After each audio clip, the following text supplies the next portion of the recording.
नमस्कार दोस्तों, YT study zone के हमारे इस एजुकेशन प्लेटफॉर्म पर आप सभी का हार्दिक स्वागत है। सो गाइस, आज के इस वीडियो में हम डिस्कस करेंगे क्राउन सामान्य ज्ञान की इस बुक का चैप्टर नंबर 6.2, जिसके अंतर्गत हम लोग पढ़ने वाले हैं भारत के भौतिक प्रदेश को। इसके अंतर्गत हम लोग पढ़ेंगे पर्वत श्रृंखला क्या होती है, पठार क्या होते हैं और उत्तर भारत के मैदान क्या हैं। इसके अलावा हम डिस्कस करेंगे तटवर्ती मैदान को और भारतीय द्वीप समूह को। इन तमाम बातों को जानने के लिए हमारे इस वीडियो के साथ में अंत तक बने रहिएगा। और जितने हमारे सीरियस एस्पिरेंट हैं जो लगातार इस बुक को हमारे साथ में हाईलाइट कर रहे हैं, उन सबसे रिक्वेस्ट ये है कि जल्दी से ओपन करिए पेज नंबर 183। बिना वक्त गवाए शुरू करते हैं आज का अपना ये वीडियो। चैप्टर नंबर 6.2, भारत के भौतिक प्रदेश। दोस्तों, भारत की जो भौगोलिक आकृति है, इस आकृति को अलग अलग भाग में डिवाइड किया गया है।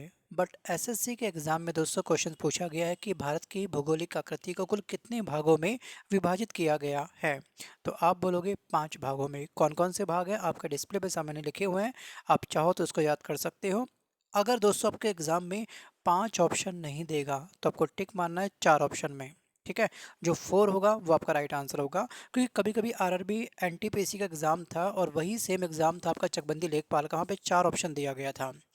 क्योंकि कुछ बुक में ये दिया गया कि 4 भागों में डिवाइड किया गया है हमारी भौगोलिक आकृति के आधार पर पूरे भारत को, और किसी किसी बुक में दिया गया 5। तो ये आपको अच्छे से ध्यान रखना है। दोस्तों, पहला पॉइंट हम पढ़ लेते हैं कि उत्तर का जो हिमालय पर्वत श्रृंखला है, उसके बाद प्रायद्वीपीय पठार है हमारे भारत का कुछ हिस्सा हमारा भारत का उत्तर भारत के मैदान में स्थित है, और कुछ हमारा भारत स्थित है तटवर्ती मैदान में, और कुछ हमारा भारतीय द्वीप समूह। अब दोस्तों, यहाँ पे आपको एक चीज़ ध्यान रखनी है, इस बुक के साइड में स्टार मार के आप लिख लीजिएगा ध्यान से कि देश के लगभग 10.6% क्षेत्र पर क्या है, आपके पर्वत हैं। यहीं पर आप इस लाइन के साइड में लिख लीजिएगा 10.6% पर क्या है, हमारे पर्वत हैं। उसके बाद 18.5 ध्यान रखिएगा, 18.5 क्षेत्र पर क्या है, हमारी पहाड़ियाँ स्थित हैं। जबकि 27.7% पर क्या है, आपके पठार हैं। ये आप साथ साथ लिखिएगा। और बाकी 43.2% पर क्या आपका मैदान फैला हुआ है।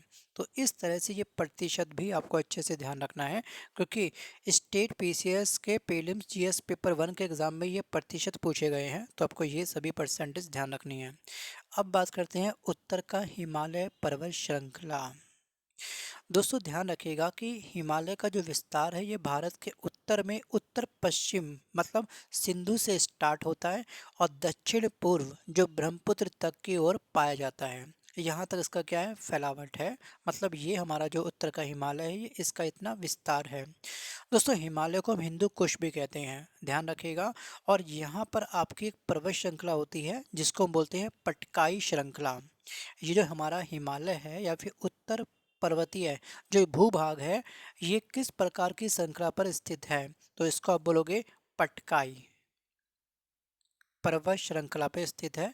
यहीं आप स्टार मार्क के साइड में लिख लीजिएगा। अब यहाँ पे आपको ध्यान रखना है कि पूर्व से पश्चिम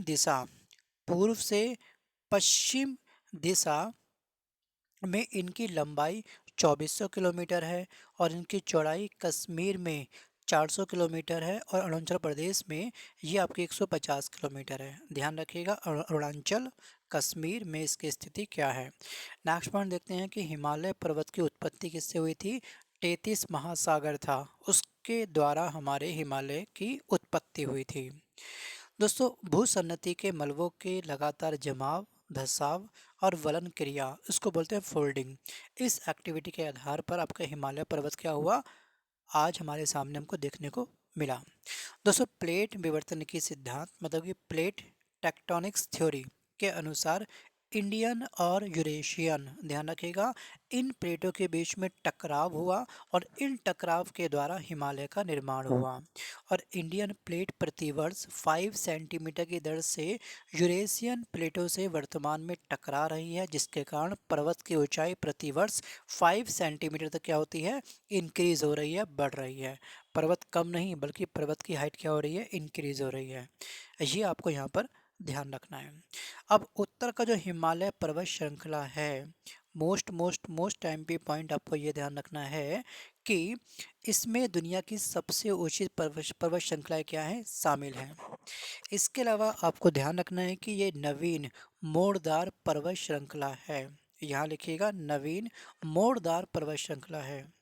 और इस श्रृंखला के 4 समानांतर पर्वत श्रेणियों में इसको डिवाइड किया गया है। मतलब उत्तर का जो हिमालय पर्वत श्रृंखला है इसकी भी सब कैटेगरी क्या है, 4 है। कौन कौन सी? एक होता है आपका ट्रांस हिमालय, एक होता है बृहद हिमालय, एक होता है आपका मध्य या फिर लघु हिमालय, और एक होता है शिवालिक या फिर ब्राह्य या फिर उप हिमालय। अब बात करते हैं इसका जो पहला पार्ट है ट्रांस हिमालय, ये क्या है। दोस्तों ट्रांस हिमालय महान हिमालय के उत्तर में तिब्बत में स्थित है। ट्रांस हिमालय अगर आपको देखने जाना है तो इंडिया के उत्तर की तरफ जो आपका तिब्बत स्थित है ना, वहाँ पे आप जाएंगे। और भारत की सबसे ऊंची चोटी कौन सी होती है? ये होती है K2, जिसे बोलते हैं गॉडविन ऑस्टिन। इसकी कुल ऊंचाई कितनी है? तो 8611 मीटर। ये किस पर्वत श्रेणी का हिस्सा है? ध्यान रखिएगा K2 जो आता है ये आता है काराकोरम श्रेणी में। राइट दोस्तों, कुछ बच्चे पर्वत श्रृंखला में और पर्वत में थोड़ा कंफ्यूज हो सकते हो। देखिए ये एक मिनट, क्या हो गया, एक मिनट, ये लीजिए, ये पर्वत है। इस तरह से पर्वत देखेंगे आपने, यहाँ पीछे तक फैले हुए पर्वत। तो ये पूरी मिला के क्या बनी? पर्वत श्रृंखला।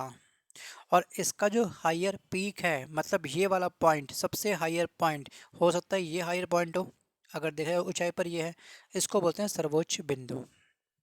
तो भारत की सबसे ऊंची जो हाईएस्ट पीक पॉइंट है, सबसे ऊंचा जो चोटी है, उसे बोलते हैं हम K2 गॉडविन ऑस्टिन। इसकी कुल ऊंचाई होती है 8611 मीटर, जो काराकोरम श्रेणी में स्थित है।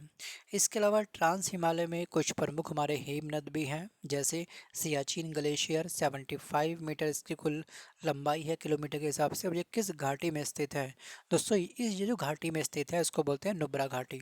नेक्स्ट पॉइंट आपका क्या है? बाल्टोरा। बाल्टोरा 58 किलोमीटर और उसकी घाटी का नाम है सिगार। नेक्स्ट पॉइंट देखते हैं स्वेन हैडन। दोस्तों स्वेन हैडन ने काराकोरम श्रेणी को उच्च एशिया की रीढ़ या फिर बैकबोन ऑफ हाई एशिया कहा है। तो बैकबोन ऑफ हाई एशिया या फिर उच्च एशिया की रीढ़ किस पर्वत श्रृंखला को प्राप्त है? ये उपनाम किस पर्वत श्रृंखला का है? सीधे वनडे एग्जाम में क्वेश्चन पूछा गया ये वाला, चकबंदी लेखपाल के एग्जाम में, और 2 बार पूछा गया असिस्टेंट स्टेशन मास्टर वाले एग्जाम में। तो ध्यान रखिएगा काराकोरम श्रेणी। अब ये कहाँ पे स्थित है अभी हमने आपको बताया। आगे बात करते हैं, नेक्स्ट पॉइंट आपका बृहद हिमालय है। इसको बोलते हैं हिमाद्री या सर्वोच्च हिमालय। इनकी चौड़ाई आपको ध्यान रखनी है 25 किलोमीटर और औसत ऊंचाई 6100 मीटर है, और लंबाई कितनी है इसकी? 2500 किलोमीटर।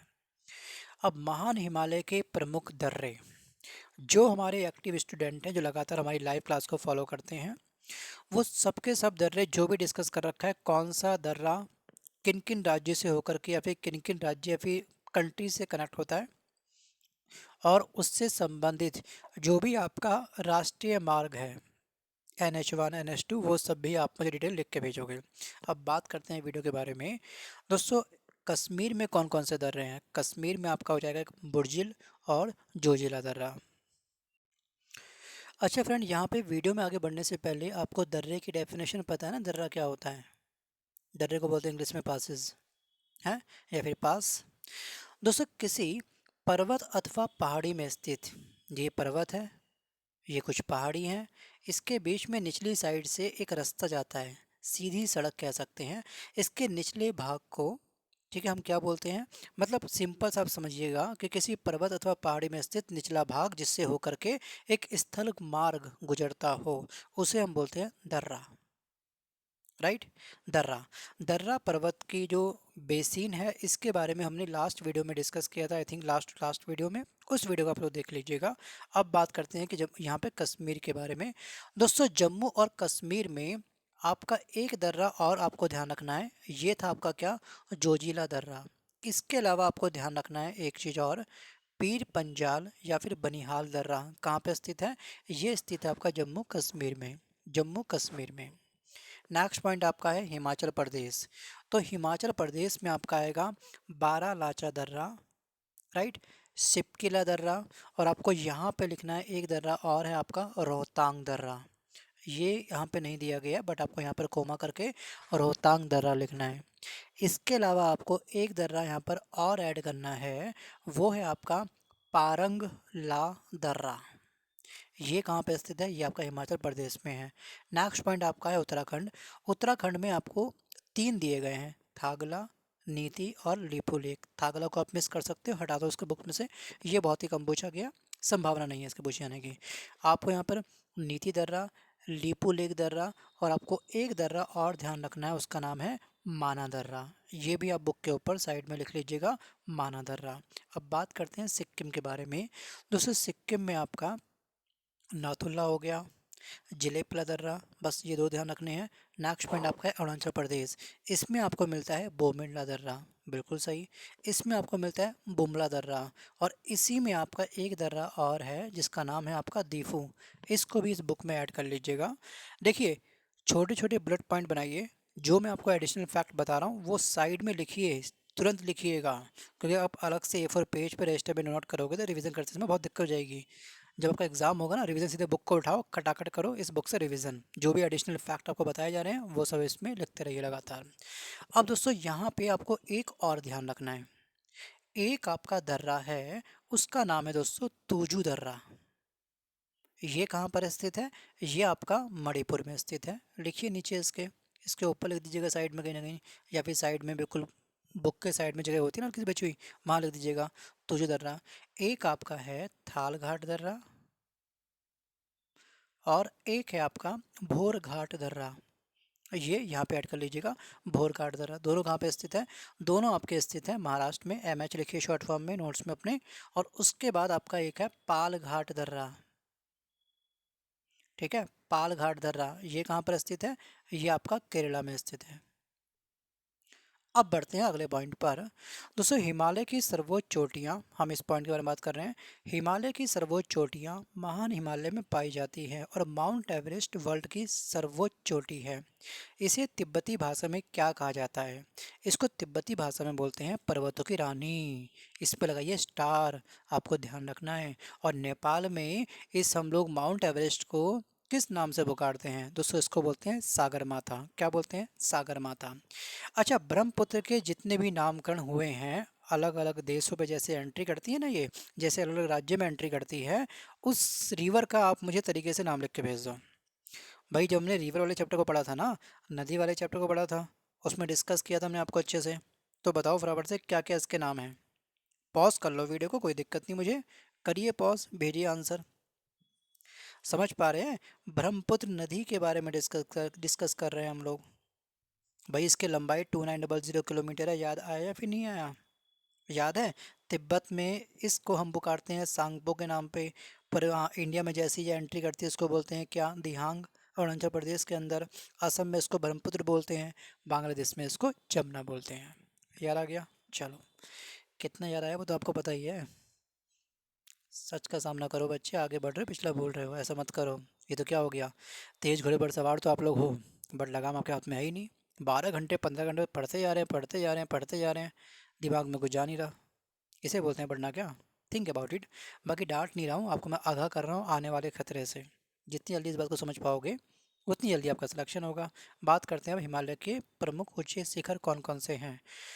दोस्तों पहला शिखर आपका माउंट एवरेस्ट है जो नेपाल में स्थित है, 8848 मीटर इसकी ऊंचाई है। सेकंड आपका कंचनजंगा जो भारत में स्थित है, 8598 इसकी ऊंचाई है। नेक्स्ट पॉइंट आपका है नागा पर्वत, भारत में पड़ता है ये भी, और इसकी लंबाई है 8126 मीटर। नेक्स्ट है आपका अन्नपूर्णा, नेपाल, 8078 मीटर। नंदा देवी, भारत, 7817 मीटर। मध्य हिमालय को करते हैं हम लोग हाईलाइट, इसकी ऊंचाई केवल ध्यान रखिएगा। दोस्तों इसकी चौड़ाई के बारे में अगर हम बात करेंगे, मध्य हिमालय जिसको बोलते हैं लघु हिमालय, इसकी अगर हम बात करेंगे चौड़ाई 80 से लेकर के 100 किलोमीटर और ऊंचाई इसकी 1800 मीटर से लेकर के 3000 मीटर के बीच में स्थित है। लघु हिमालय श्रेणी में पीर पंजाल श्रेणी आपकी कश्मीर में पड़ेगी। टैली करिए, एक बार मैप ओपन कर लीजिएगा। और ये आपका धौलाधर श्रेणी ये पड़ती है हिमाचल प्रदेश के अंदर। ठीक है, चलो नेक्स्ट पॉइंट है मध्य हिमालय में पीर पंजाल 3494 मीटर एवं बनिहाल, दो प्रमुख दर्रे यहाँ पर पाए जाते हैं। अब बात करते हैं शिवालिक हिमालय के बारे में, जिसको बोलते हैं उप हिमालय या फिर बाहरी हिमालय या फिर बाह्य हिमालय। ये हिमालय की सबसे नवीनतम श्रेणी होती है, न्यू बॉर्न हिमालय ये है। इसकी चौड़ाई 10 से लेकर के 50 किलोमीटर है और इसकी ऊंचाई 900 से लेकर के 1200 मीटर के बीच में होती है। ये न्यूमेरिकल फिगर जो आपको बताई जा रही है, हाईलाइट करवाई जा रही है, एग्जाम में पूछी जाती है, इसलिए आपको हाईलाइट करवाई जा रही है। तो इसलिए इसको आप हाईलाइट करिए अच्छे से इस बुक के ऊपर, जिसके पास बुक नहीं है मार्केट से बाय करिए। और ये कोई एफिलिएट या फिर कोई पेड प्रमोशन वीडियो नहीं है। जहाँ से बाय करनी है वहाँ से करिए, नहीं करनी मत करिए। 2 बार वीडियो वॉच करिए, 3 बार वीडियो वॉच करिए, नोट्स बनाइए, बट तीसरी बार से ज़्यादा वीडियो को वॉच मत करना। रिवीजन करना नोट्स में से अपने। सिडनी बुर्रार्ड एक बहुत ही फेमस मतलब सिडनी बुर्नार्ड नामक भूवैज्ञानिक ने हिमालय का वर्गीकरण कितने भागों में किया है? तो ये पर्सनैलिटी है सिडनी बुर्रार्ड। इन्होंने हिमालय को 4 भागों में डिवाइड किया गया है। तो एक आपका पंजाब हिमालय, एक कुमाऊं हिमालय, आगे बात करेंगे नेपाल हिमालय और असम हिमालय। यहाँ पर बस आपको ध्यान रखना है कि जो जास्कर, लद्दाख, कराकोरम एवं पीर पंजाल जो पर्वत श्रेणियाँ हैं, ये कहाँ पर स्थित हैं, या फिर किस कैटेगरी के हिमालय में आती हैं? तो ये आती हैं पंजाब हिमालय के अंदर। उसके बाद जो ये बद्रीनाथ है, इसको भी आप कर लीजिएगा एंटर, ठीक है। बद्रीनाथ ये आपका स्थित है कुमाऊं हिमालय के अंदर। धौलागिरी नेपाल हिमालय में, कंचनजंगा नेपाल हिमालय में। बस यही पॉइंट आपको केवल हाईलाइट करने हैं। अब बात करते हैं प्रायद्वीपीय पठार के बारे में। पठार क्या होते हैं, इसकी डेफिनेशन, इसकी परिभाषा, वीडियो को पॉज करके आप मुझे कमेंट करिए। पठार होता क्या है? पठार केवल सिंपल सा जो समतल मैदान है उसके ऊपर अचानक से उभरा हुआ हिस्सा जो नदियों के लिए एक अवरुद्ध उत्पन्न करता है। याद आई डेफिनेशन? इसी बुक की सीरीज में जब हमने पढ़ाया था आपको, इसकी डेफिनेशंस आपको याद होगी। दोस्तों प्रायद्वीपीय पठार गोंडवाना लैंड का ही एक भाग है। और प्रायद्वीपीय पठार की आकृति कैसी होती है? त्रिभुजाकार की होती है। ऐसा कौन सा महासागर है जिसकी आकृति त्रिभुजाकार की होती है? ऐसा कौन सा महासागर जिसकी आकृति एस आकार की होती है, एस शेप की होती है? याद करिए दोस्तों। ये राजस्थान से लेकर के कुमारी अंतरिम तक फैला हुआ है। बस आपको आकृति ध्यान रखनी है, बाकी आगे कुछ नहीं है खास। अब बढ़ते हैं मध्यवर्ती उच्च भूमियों की तरफ। दोस्तों अरावली श्रेणी, सबसे पहली बात तो अरावली जो पर्वत श्रृंखला है, इसकी सर्वोच्च चोटी का नाम क्या है? इसकी सर्वोच्च चोटी का नाम है गुरु शिखर। ऊंचाई कितनी है? 1722। ये श्रेणी आपको गुजरात से राजस्थान होकर के दिल्ली तक लगभग ये 800 किलोमीटर तक फैली है। जो आपकी रायसीना की पहाड़ी नहीं है जहाँ पे राष्ट्रपति भवन स्थित है, वो भी तो इसी का हिस्सा है। याद आया? आगे हम बात करते हैं यहाँ पर थोड़ा सा और। छोटा नागपुर का पठार, इसका विस्तार बिहार, झारखंड, उड़ीसा, पश्चिम बंगाल में पाया जाता है। छोटा नागपुर का पठार निम्नलिखित में से किस स्थान पर फैला हुआ नहीं है? एग्जाम में ये वाला क्वेश्चन एसएससी एमटीएस में पूछा गया था। यही सेम क्वेश्चन आपका चकबंदी लेखपाल में पूछा गया था, इसलिए आपको इन सब के नाम ध्यान रखने हैं। बिहार, झारखंड, उड़ीसा और पश्चिम बंगाल। यहाँ तक छोटा नागपुर का क्या है? विस्तार है। मेघालय का पठार अगर हम बात करेंगे तो यहाँ पर शिलोंग शिखर इस क्षेत्र का उच्चतम शिखर है। मेघालय के पठार का सबसे हायर पीक कौन सा है? शिलोंग शिखर। दक्कन का पठार, दक्कन के पठार की जो आकृति होती है वो त्रिभुजाकार की होती है, यहाँ पर आपको ध्यान रखना है। और इसकी ऊंचाई कहाँ से कहाँ तक है? इसकी ऊंचाई 500 से लेकर के 1000 मीटर तक पाई जाती है। सतपुड़ा, सतपुड़ा पर्वत श्रृंखला ये है। सतपुड़ा पर्वत श्रृंखला की सर्वोच्च चोटी का नाम क्या होता है? इसको बोलते हैं धूपगढ़। क्या बोलते हैं इसको? धूपगढ़। और ये नर्मदा एवं तापी नदियों की घाटियों के मध्य स्थित है। सतपुड़ा पर्वत श्रृंखला के साइडों में इसके मध्य कौन सी नदियाँ बहती हैं? नर्मदा और ताप्ती। इन दोनों ही रिवर की लंबाई क्या है? नर्मदा की लंबाई कितनी है और तापी की लंबाई कितनी है? इन दोनों में क्या खास बात सेम है?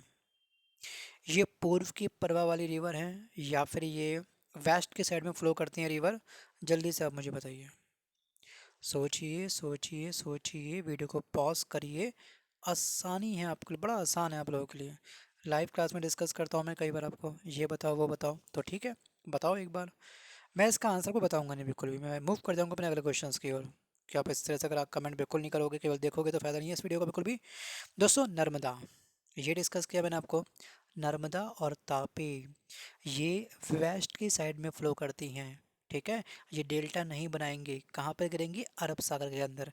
नर्मदा की लंबाई 1312 किलोमीटर है। तापी की लंबाई कितनी है? 724 किलोमीटर है। इसके अलावा साबरमती, माही और लूनी याद आया? इन सब की लंबाई आप मुझे कमेंट करिए।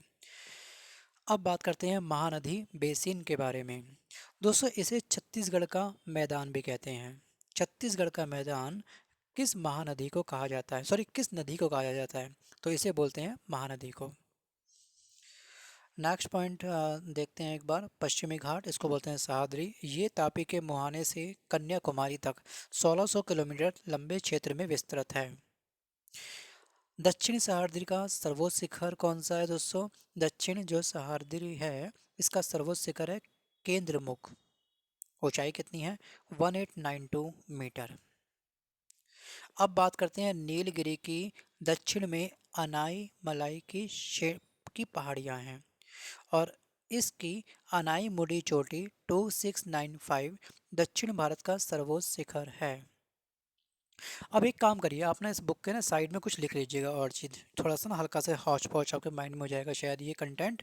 थोड़ा सा पॉज करिए वीडियो को, पेन उठाइए। मुझे मालूम है कि आपने पेन को अब तक अपने हाथ में लिया ही नहीं है। थोड़ा सा कष्ट करेंगे? बोलिए बच्चे, थोड़ा कष्ट कर लो पढ़ने का। दोस्तों भारत की सबसे ऊंची चोटी कौन सी है? Godwin Austen. सतपुड़ा की सबसे ऊंची चोटी कौन सी है? धूपगढ़, अभी हमने जाना। और अरावली की जो सर्वोच्च चोटी है वो गुरु शिखर है जो माउंट आबू राजस्थान में स्थित है। ठीक है, ये आपको याद होगा। अब यहीं पर आपको साइड में ये सब बातें लिख लेनी है कि पश्चिमी घाट एवं दक्षिण भारत की सबसे ऊंची चोटी कौन सी है? तो आप बोलोगे अनाईमुडी। और नीलगिरी की सर्वोच्च चोटी का नाम क्या है? तो नीलगिरी की सर्वोच्च चोटी का नाम है डोडा बेटा।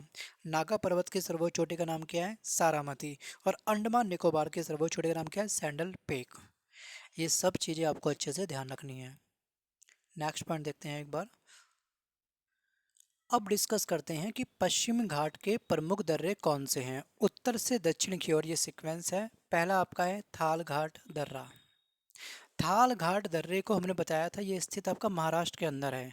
तो थाल घाट दर्रा जब आप पास करेंगे, जब गुजरेंगे इस दर्रे से, तो आप मुंबई, नागपुर, कलकत्ता रेल मार्ग एवं सड़क मार्ग इससे क्या होते हैं? गुजरते हैं। अगला आपका है भोर घाट दर्रा। ये कहाँ पर है? ये आपका महाराष्ट्र में है, अभी डिस्कस किया था हमने कुछ समय पहले। तो ये मुंबई, पुणे, बेलगांव, चेन्नई जैसी रेल मार्ग एवं सड़क मार्ग इससे क्या होते हैं? गुजरते हैं। नेक्स्ट है आपका पालघाट दर्रा, जहां मैंने डिस्कस किया था केवल केरल के बारे में। तो ये कालीकट, तिरुचुर और कोयम्बटूर जैसे स्थानों से पास होता है। पूर्वी घाट में अगर हम बात करेंगे दोस्तों, पूर्वी घाट में ये महानदी की घाटी से नीलगिरी तक 1300 किलोमीटर तक फैला है। पूर्वी घाट की कुल लंबाई कितने किलोमीटर है? 1300 किलोमीटर है। उत्तर भारत का मैदान, दोस्तों ये मैदान उत्तर में हिमालय तथा दक्षिण में प्रायद्वीपीय पठार के बीच 7 लाख वर्ग किलोमीटर, ध्यान रखिएगा इसका विस्तार कितना है? उत्तर भारत के मैदान का विस्तार 7 लाख वर्ग किलोमीटर है। ये इसका एरिया है। परसेंट वाइज क्या था, प्रतिशत वाइज क्या था, वो अभी मैंने आपको बताया था कुछ समय पहले, आपको अच्छे से याद होगा। दोस्तों ये मैदान 2400 किलोमीटर लंबाई, 150 से लेकर के 480 किलोमीटर चौड़ाई में क्या है? विस्तृत है। बात करते हैं बांगर। ये पेटी या फिर ये मैदान उच्च भूमि या पुरानी काप के निक्षेपों से निर्मित किया गया है। बांगर मतलब पुराना, और खादर मतलब नया। इसकी मिट्टी कैसी होती है? भूमि कैसी होती है? उपजाऊ होती है। बांगर की क्या होती है? बकवास होती है, बहुत ही ओल्ड होती है। बात करते हैं डेल्टा के बारे में। डेल्टाई मैदान मुख्यतः कीचड़ तथा दलदल युक्त होता है। अब डेल्टा से संबंधित ईस्ट की साइड में फ्लो करने वाली रिवर डेल्टा बनाती हैं या फिर वेस्ट की साइड में फ्लो करने वाली रिवर डेल्टा बनाती हैं? जल्दी से आप मुझे कमेंट करिए। हद हो गई सर, हमसे पूछ रहे हो, खुद खुद बताएंगे। हम मैं बताऊंगा, टेंशन मतलब बताऊंगा बताऊंगा बेटा बताऊंगा।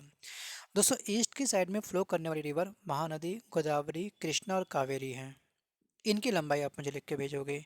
ये सभी नदियाँ, जो भी रिवर ईस्ट की साइड में फ्लो करती हैं, ये सभी रिवर बंगाल की खाड़ी में जाकर के गिरती हैं और डेल्टा बनाती हैं। एग्जाम में आपसे पूछता है कि निम्न में से कौन सी नदी डेल्टा नहीं बनाती हैं, या फिर आपसे पूछता है डेल्टा बनाती हैं, तो आपको ये लिस्ट अच्छे से ध्यान रखनी है। वेस्ट के साइड में जितनी भी रिवर फ्लो कर रही हैं वो डेल्टा नहीं बनाएंगी, जैसे कि अभी डिस्कस किया मैंने आपको कुछ समय पहले, साबरमती, माही, नर्मदा, तापी, लोनी, ये डेल्टा नहीं बनाएंगी। डेल्टा वो बनाएंगी जो बंगाल की खाड़ी में जाके गिरेंगी। महानदी, गोदावरी, कृष्णा, कावेरी। पॉज करिए वीडियो को, इन सब की लेंथ आप मुझे लिख के भेजिए। देखें भाई हमारे जो ओल्ड स्टूडेंट है वो कितना पढ़ रहे हैं। महानदी की लंबाई 815 किलोमीटर, गोदावरी की 1465, कृष्णा की 1401, कावेरी की 800 किलोमीटर। -15, -64, इस तरह से फॉर्मेटिंग में मैंने आपको थ्योरी वाली क्लास में डिस्कस किया था। ठीक है, जब हम पूल वाली क्लास करते थे तब याद होगा आपको अच्छे से। बाकी तो हमारे ओल्ड स्टूडेंट बहुत समझदार है, मुझे पता है। बाकी नए बच्चों को समझदार बनना है तो मेहनत करनी पड़ेगी आपको। बात करते हैं यहाँ पर तटवर्तीय मैदान के बारे में। ये हो गया, हाँ ये हो गया तटवर्तीय मैदान। दोस्तों, दक्षिणी पठार से पूर्वी एवं पश्चिमी तट की ओर अर्थात पूर्वी और पश्चिमी घाट और समुद्र के बीच में तटीय मैदान विस्तृत है। और पश्चिमी तटीय मैदान, ध्यान रखिएगा, ये पश्चिम में कच्छ की खाड़ी से होकर के कुमारी अंतरिम तक 1400 किलोमीटर तक फैला है। ध्यान रखिएगा, इसकी रेंज क्या है, कच्छ की खाड़ी से लेकर के कुमारी अंतरिम द्वीप तक। और इसकी कुल लेंथ कितनी है, 1400 किलोमीटर। कितनी, 1400 किलोमीटर। औसत चौड़ाई कितनी है इसकी, इसकी औसत चौड़ाई है 10 से 25 किलोमीटर। सर्वाधिक चौड़ाई 80 किलोमीटर। नर्मदा तथा ताप्ती नदी के मुहाने के निकट पर यह क्या है, पश्चिमी तटीय मैदान स्थित है।